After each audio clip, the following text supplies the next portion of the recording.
ஜாதகம் நல்லா கணிக்க தெரிஞ்சவங்க ஒரு பிரச்சனையை பார்த்தாங்க அப்படின்னா அதுக்கு தகுந்த மாதிரி சொல்லுவாங்க. அதே போல் திருமணம் வந்து இப்போ நான்லாம் அப்படி தான் சொல்லுவேன், 3 வருஷம் ஆகுங்க உங்களுக்கு திருமணம் நடக்க. இப்போ டைம் சுத்தமாக சரியில்லை, திருமண காலகட்டமே இல்லை. அம்மா எப்படிம்மா வச்சுக்கிறது, அவ்வளோ நாளெல்லாம் எப்படிம்மா வச்சுக்கிறதுன்னு கேட்பாங்க. என்ன பண்ண முடியும்?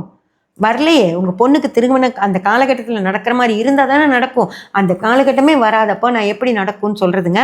3 வருஷம் ஆகும், அதுக்கு முன்னாடி நீங்கள் செய்யவே முடியாது அப்படின்னு கட் அண்ட் ரைட்டாக சொல்லிவிடுவேன். ஓகேங்களா? அதே மாதிரி ஒரு பொண்ணு என்கிட்ட கேட்டாங்க.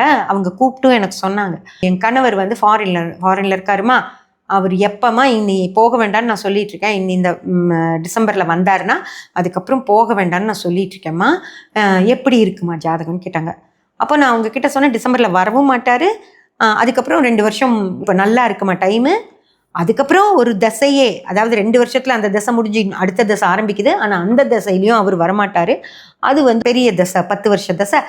ஆனால் அது அவங்க ஃபோன் பண்ணி சொன்னாங்க, நீங்கள் சொன்ன மாதிரியேம்மா இந்த வருஷமே அவர் வரல, இதுக்கப்புறம் அவர் எக்ஸ்டெண்ட் பண்ணிட்டாரு, இனி வரமாட்டேன், பார்க்க போகிறக்கு வேணா வர்றேன் அடுத்த வருஷம்னு சொல்கிறாரு. நீங்கள் சொன்ன மாதிரியே நடந்துருச்சுமான்னு என்கிட்ட சொன்னாங்க.